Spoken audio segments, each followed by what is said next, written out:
Welcome to Brain in a Vat. Today we are delighted to be joined by Mark Lance, who teaches at Georgetown University, and we're going to be talking about anarchism. Mark, would you like to start with a thought experiment? Sure. So the anarchism starts with the thought: how could we organize ourselves socially as broadly as possible without coercion, and especially without institutionalizing coercion? So maybe to spell that out a little bit, right? When you make decisions in your household, or you decide where to go to dinner with your friends, or your church decides what it's going to do, no one's in charge. No one's going to be thrown in a cage and locked up if they do it wrong. No one has guns to police other people. You talk about things and you figure out what the right thing to do is, and you do it. So anarchism simply asks the question: couldn't we do that across the board? Why do we need to organize ourselves around prisons and laws that are enforced by threat of force? Why do we need to divide up goods by enforcing certain people's private ownership of those goods? What if we just cooperated with one another? Is that an imaginable way to organize society? So, Mark, we recently had another guest on the show, Mike Humo, who also considers himself an anarchist. But the two of you diverge on your type of anarchism. So you mentioned property rights there. So Mike is what might be called a free market anarchist. And so he believes that property rights are incredibly important. And he thinks that the economy should be structured in such a way that people own stuff. And it sounds like your type of anarchism is more left-leaning in the sense that people would not own stuff, but they would share and cooperate. Is that a fair understanding? Absolutely, right. So historically, the term arose among a divide within the socialist or communist movement, right? So Marx and Bakunin were the two co-heads of the First International, and they split over the question of whether there should be a temporary dictatorship of the proletariat, with Marx taking on the kind of what's known as the authoritarian socialist position, and Bakunin the libertarian socialist position. What they had in common was the socialist part. So I mean, any anarchist in this sense, that's the historical sense that's been around for a couple hundred years, the word, I mean, is going to ask, what is property? Well, to claim that you own a thing is to say that you personally have the right to use it or destroy it or control it, and to prevent anyone else from using it. So it's explicitly designed, it's quite explicitly defined in terms of a restriction on liberty, right? So if you own all the corn, no one else can eat the corn unless you let them. Now, this may not seem to matter much if we're talking about, a few hammers. This is your hammer, this is my hammer, or something like this. But if you are talking about the institutionalization of markets that allow the accumulation of property, it matters quite a lot. And you get the kind of economic divisions that we actually see in the real world that are all ultimately upheld by threat of violence, right? Because what happens if I try to take some of that corn that you own? Well, the police will arrest me and toss me in a cage, or if I resist, they'll shoot me. So no traditional anarchist is going to support, well, there's variance on details, but no one's going to support the private ownership of the means of production. The idea that you can accumulate property and then own the ability to create more property, which forces other people to rent their labor to you. This is seen by anarchists as really one of the core infringements of human freedom. So economic decisions for an anarchist are made democratically through direct, deliberative democratic processes, just like any other decision. The goods of society are shared. Some anarchists have said, well, private, the goods you're specifically using yourself, you can be divided up because that's just a convenient way to do this. There's no point to have a community meeting every time we decide who gets a hammer. But certainly anything like a factory or a farm will be managed by all the workers who participate in it, all the people whose labor actually creates value in those. So on that sort of the economic side, the anarchists have always been in agreement with Marx. It's more on the what people think of as the political side, where again Marxists traditionally have focused around a kind of political party that would structure the government and run the economy and other aspects of society on behalf of the people, whereas the anarchists have rejected that and said anytime you institutionalize that kind of control, it tends to ossify and grow, and rather have advocated for directly democratic, specifically deliberatively democratic institutions to control society. So we think of people like Mike as being opposed to institutionalized coercion except economic, and ourselves as being opposed to institutionalized coercion, full stop. So I've got a couple of clarification questions. The one is, it seems like you have a couple of values embedded inside of a political system. One of them is, let's say, the renunciation of property rights, and the other one is the idea of deliberative democracy. So I want to see if there's certain tensions that can arise through the system. So first of all, let's imagine that your democratic people deliberate and agree to the system initially, where they say no one will own anything and we'll all share in the common good.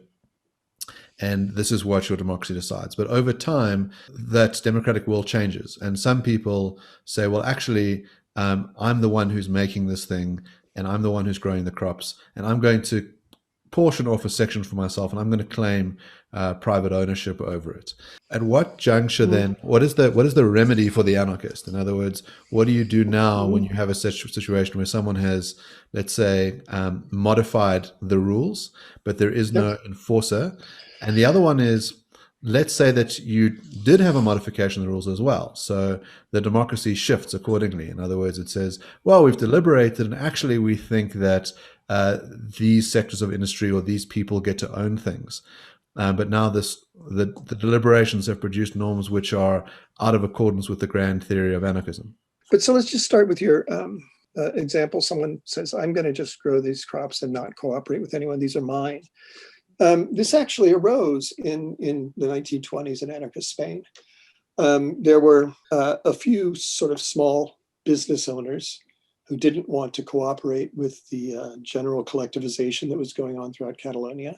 And this was very broad. It encompassed pretty much every industry in the Catalonian region of Spain, which was also doing much better economically than the rest of Spain. So it's, people claim it's just unworkable in practice. I think historically that's just false. And there was groups of people said, well, what should we do? Should we force these people to cooperate with this system or let them go it alone? And the general sense was that you shouldn't coerce people into sort of anarchist practices, that they had every right to. If they have a small farm and they just want to build a fence around it and farm it themselves and live off that, they have a right to do that. We have a right to not cooperate with them in any way.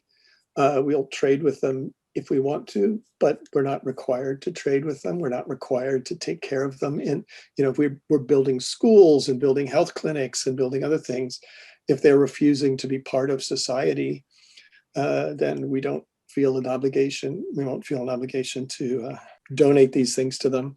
And a second sort of line was drawn. And if they try to coerce other people to work on their farm, as wage or indentured servants or whatever form it might be, that's where we'll draw the line and we will intervene. Now, so the second point, coercion. Anarchists don't reject all coercion in all circumstances. I mean, it's after all a revolutionary philosophy. It called for and has implemented actual revolutions around the world.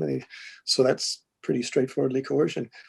What it opposes is building society around the institutionalization of coercion.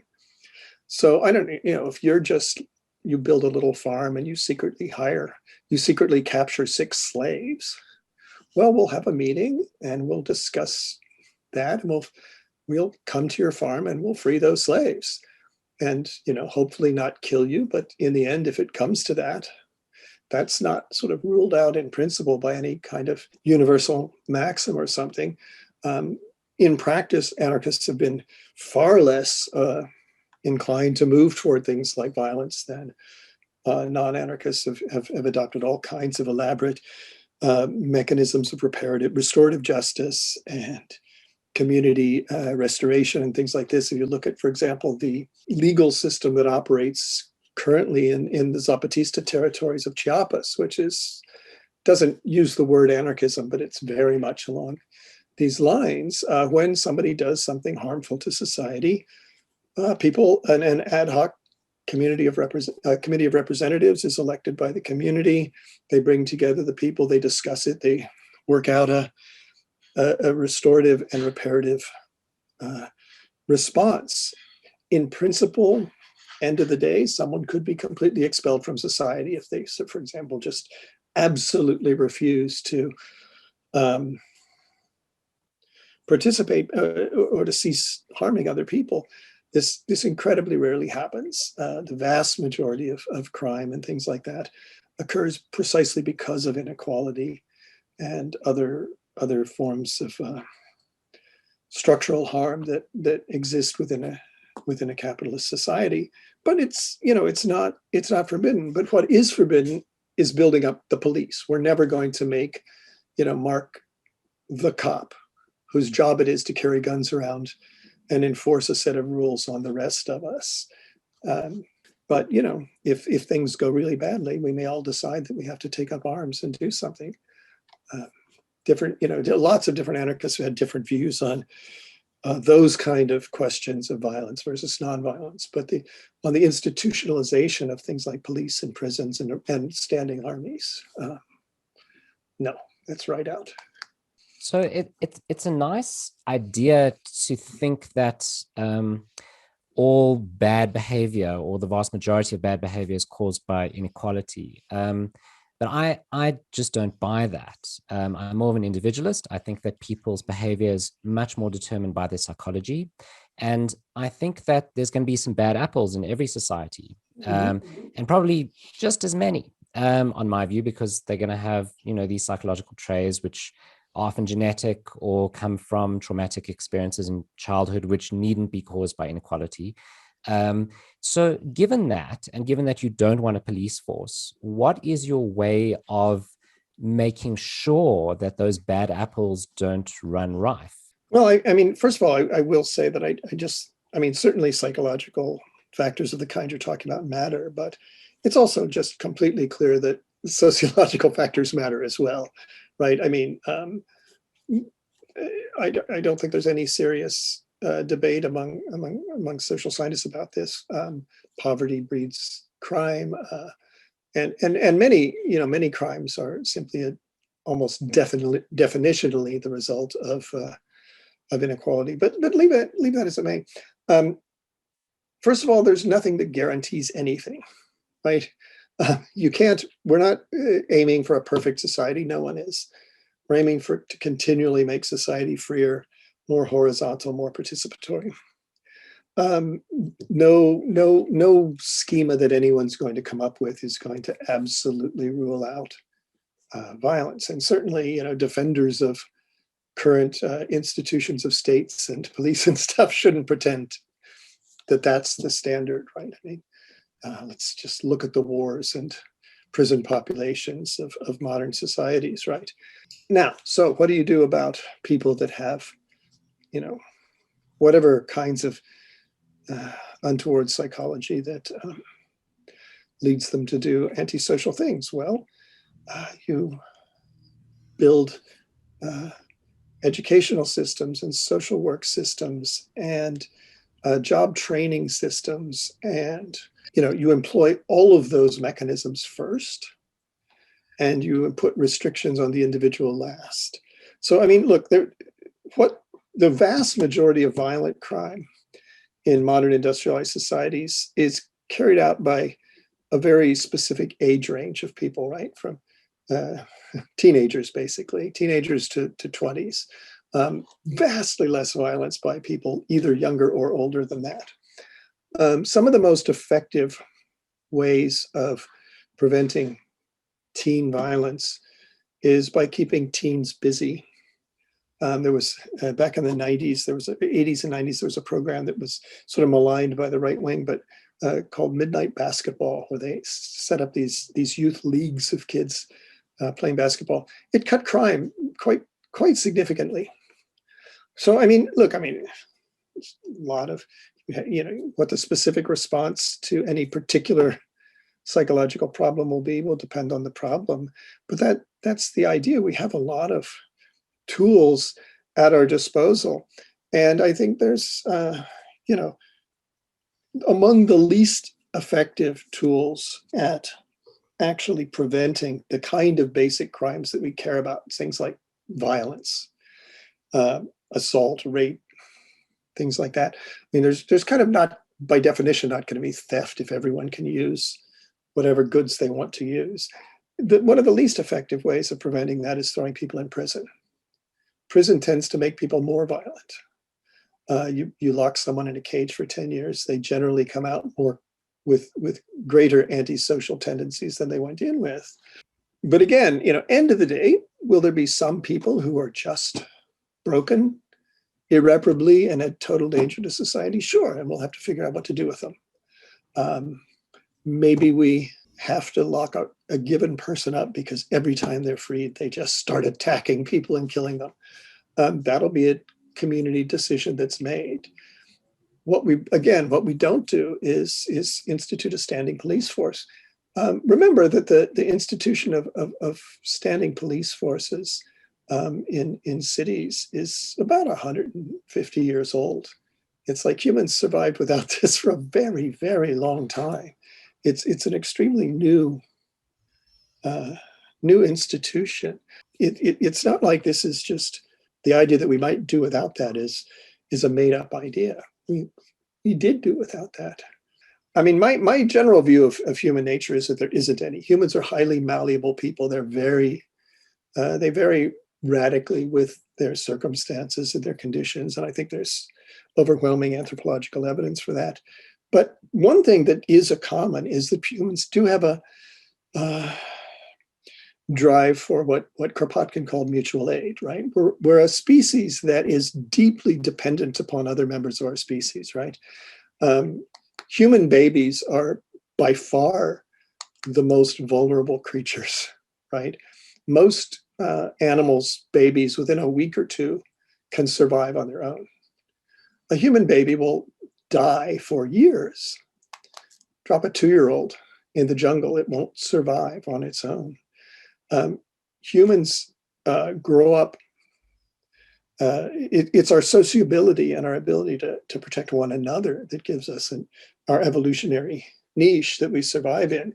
And, the anarchist view is that let's start from that inclination toward mutual aid and strengthen it in every way we can.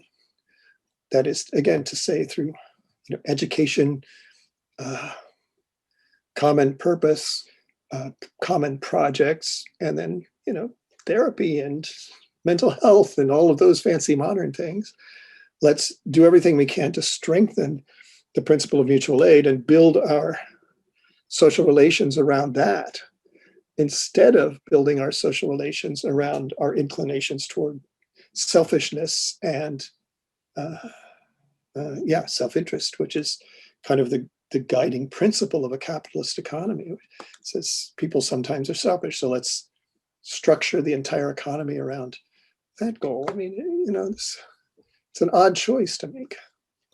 So one of the institutions you've spoken quite a bit about is education institutions. So I wonder a couple of things. The one is, your view is it would be good if we could get our community to imbibe certain values, and that would make them behave well. And you take this view of kind of a blank slateism, that people can be molded to do good things. They're like clay, if there is no underlying human nature. So I wonder, can we force people to go to these educational institutions? In other words, can someone say, I don't want to go to your school, I don't want to hear your normative propaganda, I want to lead my free life, and I don't want you to coerce me into anything? And the other one is, Are there any side constraints? So again, we have this sense of participation and the community deciding. Can the community decide, for example, every twin will be murdered because we don't like twins? And the community takes a vote, and because twins are incredibly rare, those people that are twins or think they're going to conceive twins, well, they get outvoted. Is it a vote system, or is it that we need to have total consensus? Is there a way to protect, let's say, minority groups that could be subject to, group disdain? Are there other underlying norms in the society? And if there are such norms, is there any way of protecting the norm through an enforcement? Sure. Two questions. Once an anarchist society is up and running, what do we expect people's attitudes to be? And so the idea is that, look, education in this broad sense will come about through participation in society, through kind of a Freirean schools, Paulo Freire, and people will grow up with this. It'll be what you know, that you spend time with scientists, you spend time with historians, with philosophers, you spend time making decisions with other people. It seems highly unlikely that anyone is going to say, fuck all this, I'm going to go, I'm going to charge off into the jungle and be by myself. A typical anarchist attitude would be, well, if some person really wanted to head off into the jungle and be by themselves and ignore the rest of the community, that's right to do so. It's a very strange choice. Living an isolated life is not something that humans have ever done historically. Again, Quick question: Is it on off? In other words, the way that you've set this up is that you either abide by all of our rules, you go through our education schools, or you're in exile. It seems like you deny freedom in between. Where I go, hold on, I like most of the stuff. I want to hang out with the philosophers, but the historians, no, thank you. I don't really like that stuff. I'm not interested. Sure. No. There's no like. I want, there's a certain, I want to object to the kind of abstract way you put this. So just picture we've got an actual society. Somebody says, I want to skip history lessons. Well, so what? Fine. Of course, I can't imagine why a society would say, no, we're going to drag you into the history discussions, right? No one's going to participate in everything. Some people spend more time with music. Some people spend more time with other things. But the point is, we're trying to create a social milieu in which participating with the achievements of our society is encouraged for everyone. Certainly there will be strong encouragement to participate in some aspects of these. And in some cases, if you don't want to participate in something, the rule is always you can't take the benefits of it while refusing to participate in it, right? So maybe we decide collectively in our society to that everybody should contribute a few hours a month to the local hospital. Just pick something that might be a collective decision, and one person says, "Nah, I'm just refuse to do that." Well, society might well say, "Well, then you don't get to show up to the hospital the next time you're sick if you're not going to support work in it. You could opt out of this social institution." But, in some ways, the whole point of rejecting capitalism is to reject the idea that some people get to reap the profits of society without doing any labor in society, right? So it's not just a kind of principle, be nice to everyone, though certainly there's a niceness involved. It's, people are expected to contribute to the social welfare just as they have a right to expect to benefit from social goods. Now, on this question, sorry, there was a second part of your question I've forgotten. So the second part of the question is about underlying norms. So, right, the underlying norms. Sure. So the first part you have to say is again, philosophers like thought experiments, and they like to think that something that's imaginable is therefore important. It's extremely hard to picture a society in which everyone gets a say, in which people are making decisions generally via informed debate and such like, saying, hey, let's kill one of every twin. You can imagine this, but okay, let's do imagine it. What do we do? Well, I take it that a whole lot of us would say that's appalling. Those people over there are murdering twins. And we would do what, anarchists have done throughout human history when they see slavery or apartheid or wars or genocide. They would intervene. We would go and we would say, no, we will prevent you from killing these people gratuitously.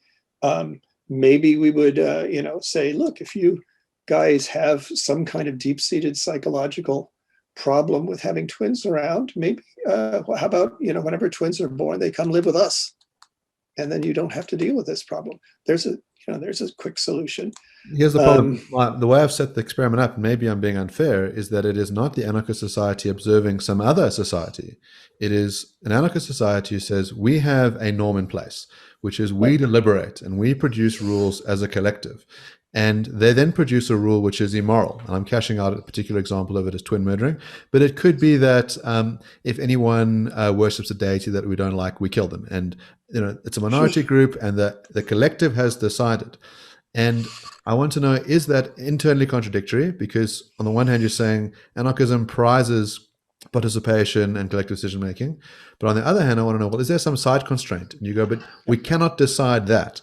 I'll do anything for love, but not that. The question is, what is coming in from the side that says these are the things that we cannot allow? No political system, no set of rules you write down with the political system is going to ever prevent the possibility of the people working in that system doing something horrible. I mean, literally you could write down a law that says you may never commit genocide or something, but then people in the political system can violate the damned law. As we've got some pretty nice things in the Universal Declaration of Human Rights and various international law declarations from the United Nations, and people violate them every day, constantly, right? So there's no way to give a sort of construct a system. What the best one can do is build societies in such a way that the violations of these things are as unlikely as they can be. For what it's worth, I have a paper in which I try to explain why the rules themselves can never guarantee justice in a society. But look, anarchists have always actually highlighted the role of morality in society.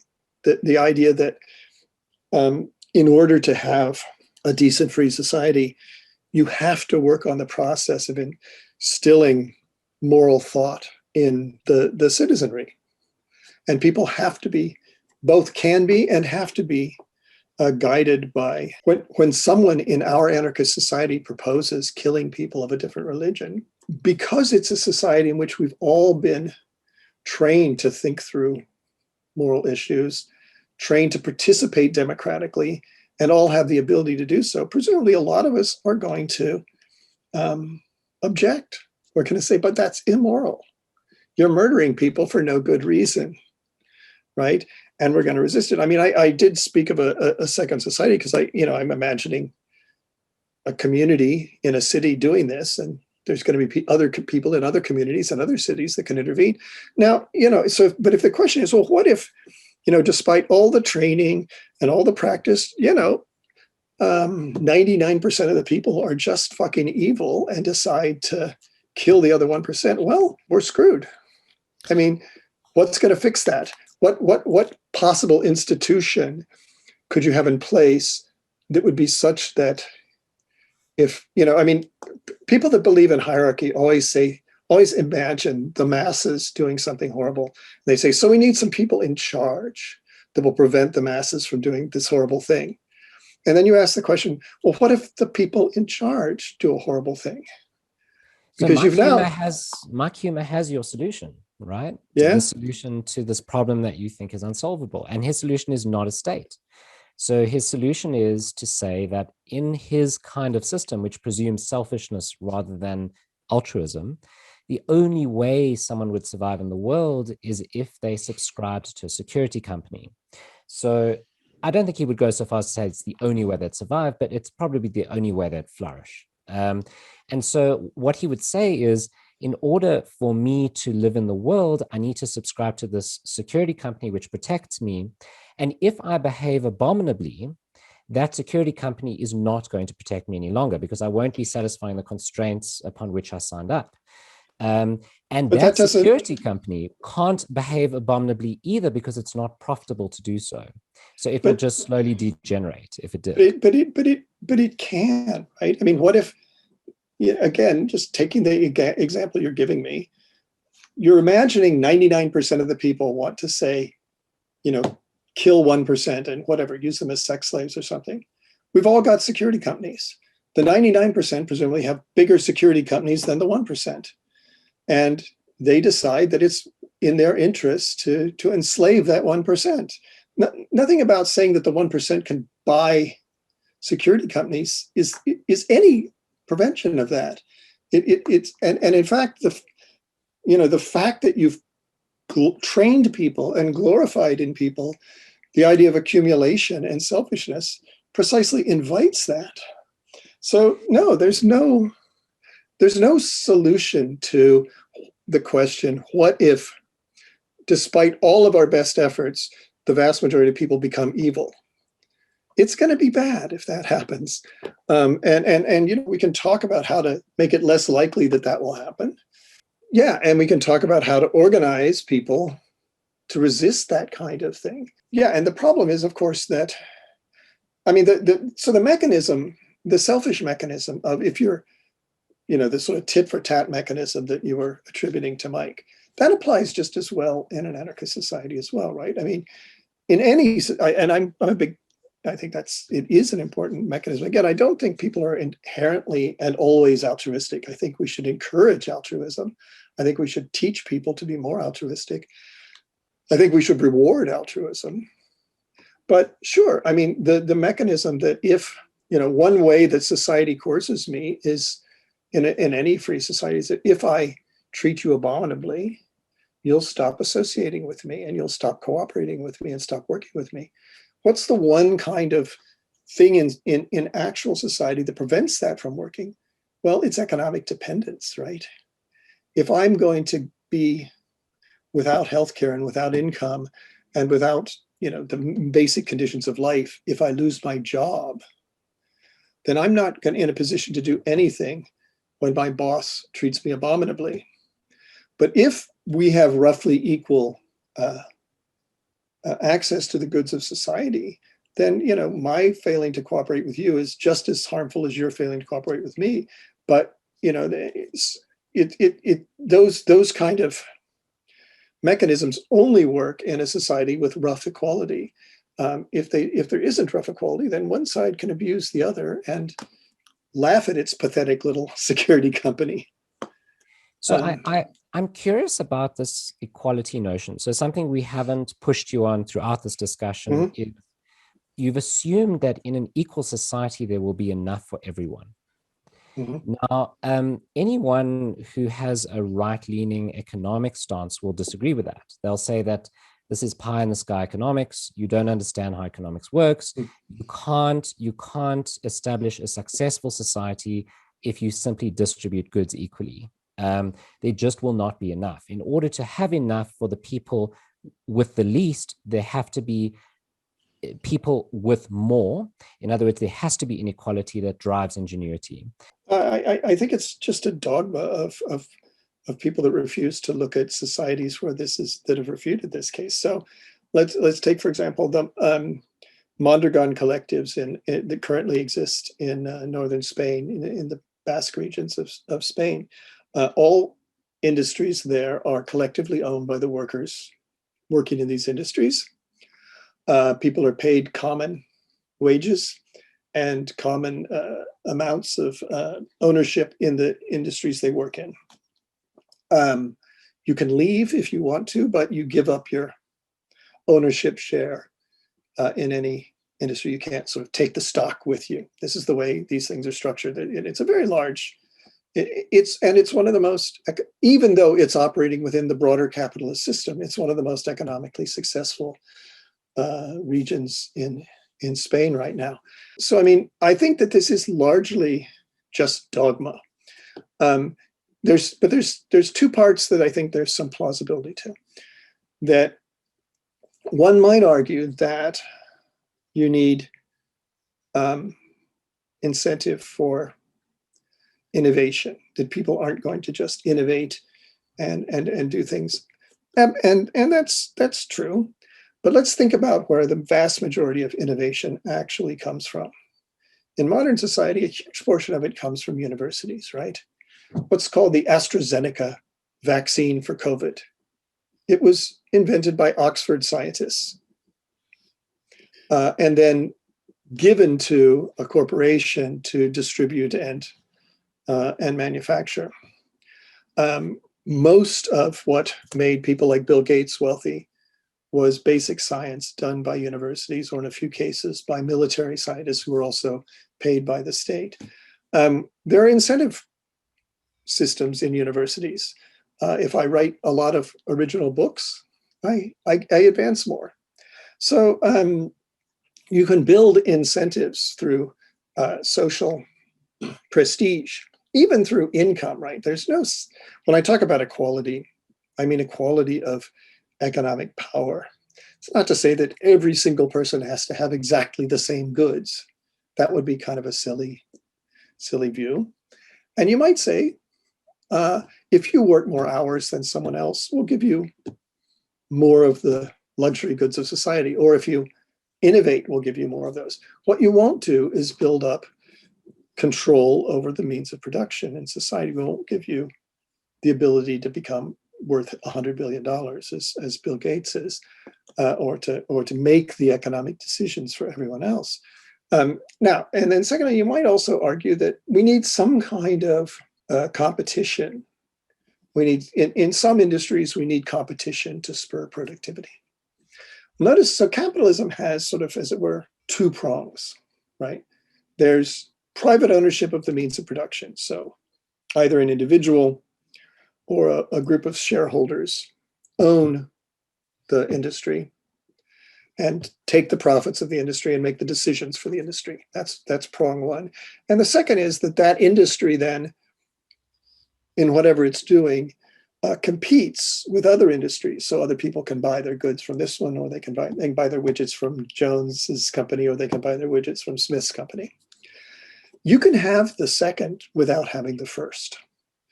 All right, an example was Yugoslavia, where roughly every economic institution was co-owned by everyone working within it. This is also, in a sense, the model in Mondragon now. But then the goods were sold on a market, and so if the factory was more productive, the factory got more money and did better. You could institute those kind of competitive mechanisms to spur productivity if society thinks they're necessary in particular industries.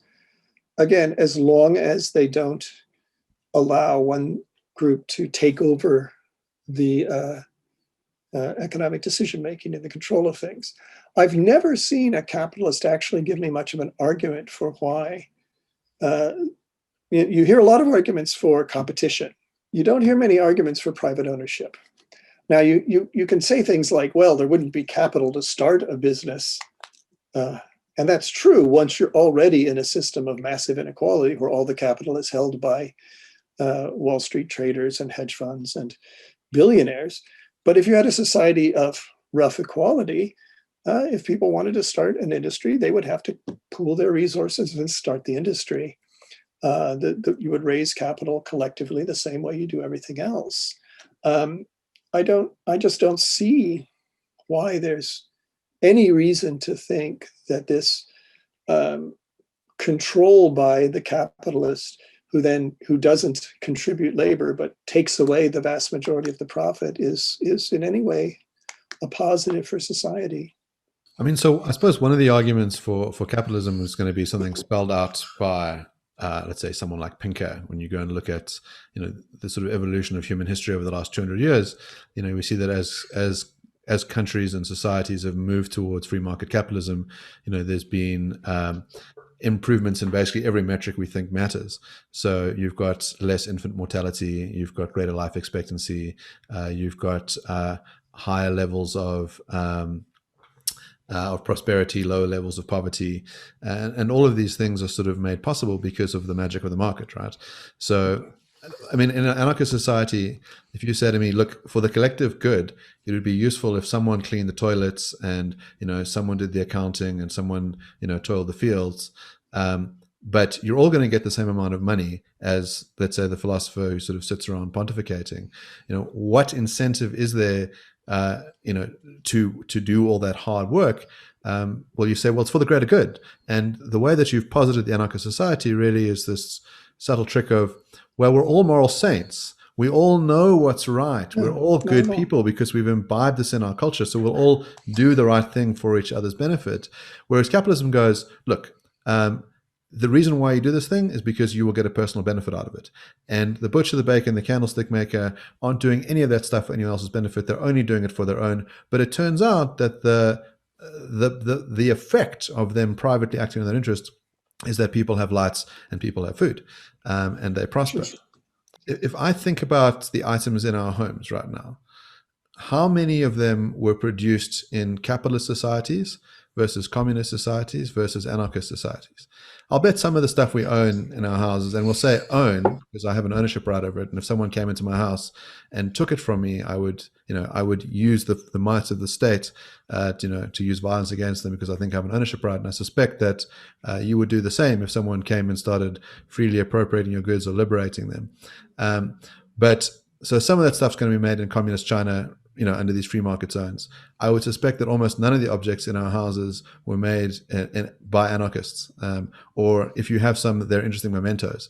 But most places, our stuff comes from the benefits of capitalism, from markets.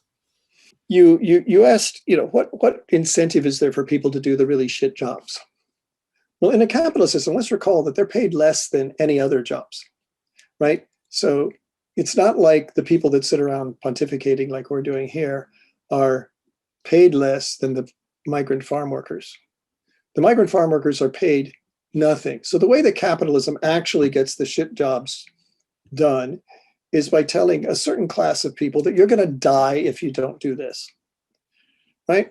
Nobody is choosing to be a migrant farm worker or to clean toilets all day because of personal benefit.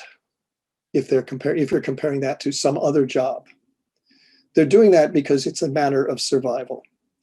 So, let's be real clear about why those shit jobs are being done right now. They're being done because there's guys with guns that will enforce the property rights, and those people will die if they don't do that labor for you. That's the system that you're endorsing. Now, how many things?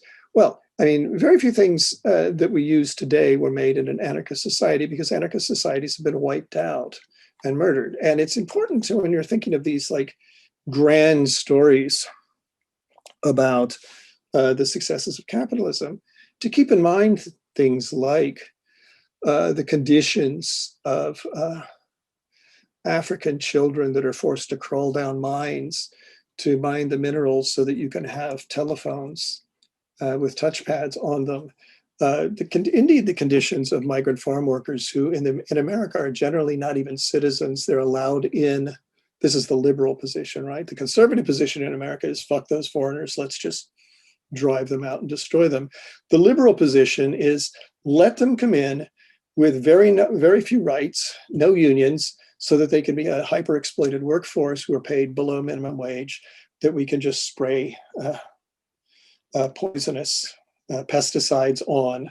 There was a huge organizing campaign in Virginia a few years back to allow migrant farm workers to step off of the fields before pesticides were sprayed by planes on top of them, and it was defeated because that was considered to be too much of an imposition on non-capitalist farming. So let's look at the conditions of the whole world, not just the conditions of the comfy few who have lots of goodies to live in. Let's also look at the fact that, there's World War I and World War II and the Holocaust and the invasions of literally every country in Latin America except Costa Rica by the United States in the 20th century, genocides in East Timor. All of these are also effects of capitalism. And the fact, of absolute mass violence. And I could ask you, how much of that violence, how does that violence compare to the violence of anarchist societies? Well, it's equally stark. Now, goods. If you're asking me which goods were produced by industries that are working even within a system in which capitalism rules, and rules by force of arms, by threat of war, in which capitalism rules by keeping large swaths of the world in essentially slave conditions. An awful lot of the things that I use in my daily life were not produced in a competitive marketplace. Once again, computers were invented by university researchers at Berkeley and Stanford. The internet was invented by researchers employed by the US military directly, not by capitalists. I read a lot of books.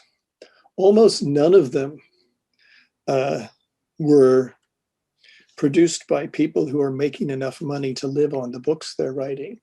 They're either people that have another day job and are writing books on the side because they want to be creative, or by people, again, that are employed in universities or other collectively financed institutions. What other things do I have? Yeah, some things are certainly capitalist products because there's no other way to get them. Though in many cases, people that walk my dog are a collective, worker-owned collective. Some of my clothes were produced by worker-owned collectives or indigenous workers. Absolutely, capitalism has won in a certain sense. It's hegemonic in the world, but it's not that, right? I mean, this cheery story that, well, America decided to go capitalist and then everything was swell. Let's tell an honest story. America exterminated the people that were living on this land in a series of genocides that probably killed 50 million people and wiped out hundreds of established societies. And then it imported hundreds of thousands of slaves who built the entire Southern agricultural infrastructure. And it imported tens of thousands more indentured servants who built Northern industry. And more of Northern industry was built on the backs of essentially slave child labor, kids working in factories or mines at the age of 10 or 11 for 20 hours a day. There's still industries that are completely dependent upon prison labor today. So, this was not some magical accomplishment of competition and free libertarians sitting around and hiring little security companies and doing things together. This was the capitalist world that we sit on is historically and contemporaneously sitting on oceans of blood and abuse and war and torture and slavery. That's where it comes from. And yeah, I'm willing to give up a few trinkets to stop all that. If I get to play fewer video games in exchange for a kid not having to dig heavy metals out of a tunnel in Nigeria, I can live with that. I think there may be an error, a conflation that you're making between capitalism and statism. So, for example, I just do not see how World War II is a capitalist enterprise. I do see how it's a statist enterprise. I see how it's the German nation wanting to take over and expand. I see how colonialism is a statist enterprise. I can also see how it can have capitalist underpinnings in addition. So for profit, they want to expand. But the point is that in a non-statist system, in a libertarian system, you respect the rights of others. And so you can't walk into a society and remove people's property. So you couldn't have a capitalist libertarian Nazi. You just can't have them. So Sure. it seems the issue there is not capitalism. The issue is statism. I mean, first of all, the historical claim, right? I mean, World War I was entirely and explicitly a battle over who was going to control which colonial possessions in Africa among the European powers. World War II, right? Henry Ford had rather a role in World War II. Look at the U.S. invasion. Why did the U.S. Marines go to Nicaragua? Because U.S. What's called United Fruit, Dole later, asked them to come to secure. So the state is marching around in these imperial adventures precisely to enforce the interests of major capitalist Sure, but it's sectors the of the state. economy, right? But So can you have? So we're now we're not comparing, sort of actually existing capitalism. We're comparing imaginary capitalism, which is some sort of capitalism. We're comparing with Mike Hume's capitalism. Okay, good. So let's think about that. First of all, it's not without a state because he wants a state to enforce property rights, right? No. So on his view, there's no state. There's just a series of security companies that you would subscribe to. And he does believe that there would be some form of a legal system that arises largely through arbitration, where security companies appoint an independent series of independent bodies to resolve disputes. But there would be no central body, no central authority. So there isn't a legal notion of property. There's just whatever I can claim, and my guys with guns can claim it and hold it. That's all there is to property in this view. Well, yes, but he thinks that the most profitable guys with guns will be the ones who respect property rights. But what are property rights, right? I mean, what is, who defines those, right? I mean, in most libertarian thinking, there's what's called a minimal state that's going to adjudicate those issues, right? So your guys with guns say, "Oh no, I own this block here." My guys with guns say, "No, we do." Is it just we just shoot each other and whoever doesn't die is who controls it, or is there some imagined overarching authority that settles that question? Well, no, there's a third option, which is an independent arbitrator. And why would there be independent arbitrators? Because that is the most peaceful way to go about the resolution, and the most peaceful way will also be the most profitable. But it's expensive to go to war. That's his point. It's expensive to go to war. Well, it's expensive to go to war if you have a chance of losing. Right? There have been independent arbitrators, in things like the Western Sahara for some time, or the UN has arbitrated the Israeli-Palestinian conflict for years. But one side has massively more power and massively more of a military than the other side. And so the settlements keep expanding. The Palestinian regions keep shrinking and being surrounded by more and more. And, so if I have 50,000 armed guys and you have 5 armed guys, I can't see for the life of me why I would have any incentive to openly and honestly negotiate with you. I might, negotiate in the sense of saying, look, I won't go to the trouble of shooting you guys if you'll agree to work for me for $5 an hour and fill my factory up and be exploited workers. And you might think, well, my choices are doing that or dying, so I'll do that. So there's a peaceful solution.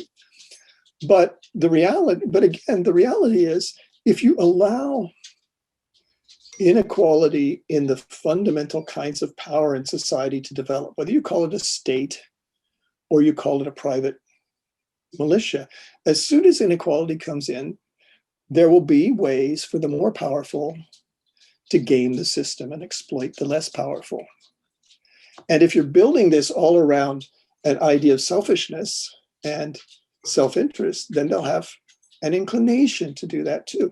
So, so I don't think calling them private security versus calling them cops makes in practice much difference here. And the reality is that, all these sort of models of minimal states, or if you like, minimal security institutions, in the face of inequality, they tend to expand, right? I mean, one of the claims of people on the left, and especially on the anarchist left, is that it's easy enough to draw a conceptual distinction between capitalism and fascism. But fascism is the natural result of capitalism, right? I mean, why do states, so these states that are in theory democratic, why do they continually make decisions that support the wealthy and not people on the whole, not people in general? Well, it's because the wealthy have a greater ability to lobby, to fund candidates, to offer people really expensive, really well-paying jobs once they leave government. All of these things. You know, I mean, another way to look at this is libertarians routinely talk about the law of unintended consequences, right? You institute this well-meaning program, but and you know, you might put some restriction on, but they'll turn out to be ways that the system can get gamed, and some people will benefit and others won't. But they never seem to think that private property works like that, right? That if I have the biggest security company, I'm not going to find ways to buy off the arbitrator or coerce the people with less power who are coming into arbitration. And I think history shows that always happens. That always happens. That as soon as you start introducing those kinds of institutionalized and reproducible powers over other people, the powerful, you know, I mean, again, we going back to this question of whether people we have to imagine that people are good or bad or whatnot. I mean, my view is just that people are highly plastic. They have certain inclinations. We can encourage some and encourage others. But one of the best ways to encourage the worst in people is by giving them power over other people. It's extremely rare that a person starts off as a really shitty human being, and then they develop the ability to coerce others, and they become nicer. In fact, it goes the opposite way all the time. You see people that when they're dependent upon other people, when they're part of a community, part of a collective, they seem like decent folks. But then they get independent power, they get a bigger security company, or they get a job in government or something like that. And pretty soon they're cozying up only to the other rich people. So yeah, I mean, I think power corrupts. It's to coin a phrase. So I've got one last question. It's one I put to Mike, which is, if we imagine a political quadrant. So if you're as, let's say, an anarcho-communist in the bottom left, and let's say you've got a statist communist, you know, the top left, then you've got like a Pinochet capitalist fascist on the top right, and then you've got, let's say, someone like Mike in the bottom right being an anarchist capitalist. Now, obviously, your pick at the moment is you want to be bottom left. What's the next option for you? Where would you go if I say you can't have that quadrant? I mean, I'm going to probably. I mean, so with one caveat, I'm going to stick more closely to the anti-authoritarian side than I am to the anti-capitalist side. So I sort of feel more affinity to Mike than I do to Stalinists, say.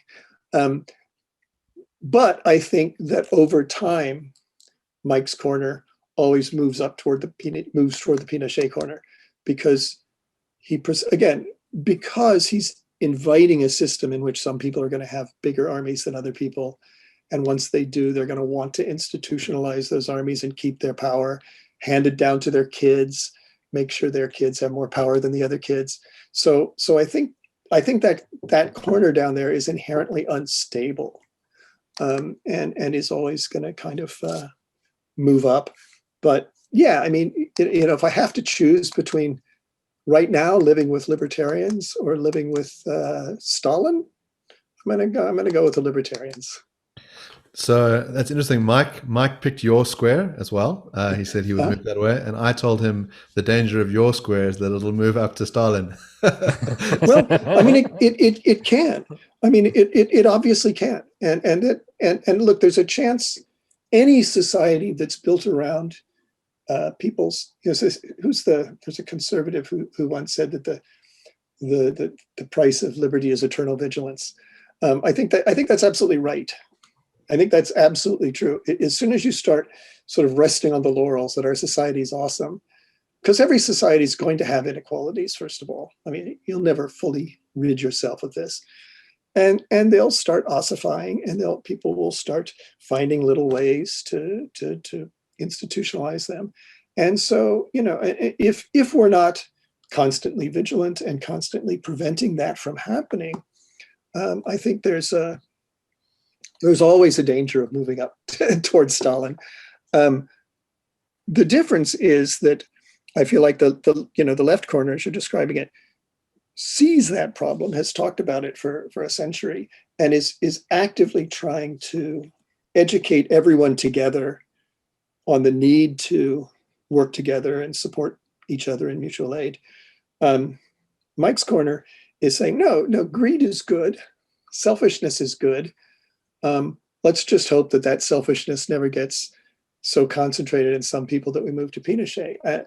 So they're, in a sort of way, they're not even trying to do the things that, to me, that are necessary for us to collectively prevent this slide to authority.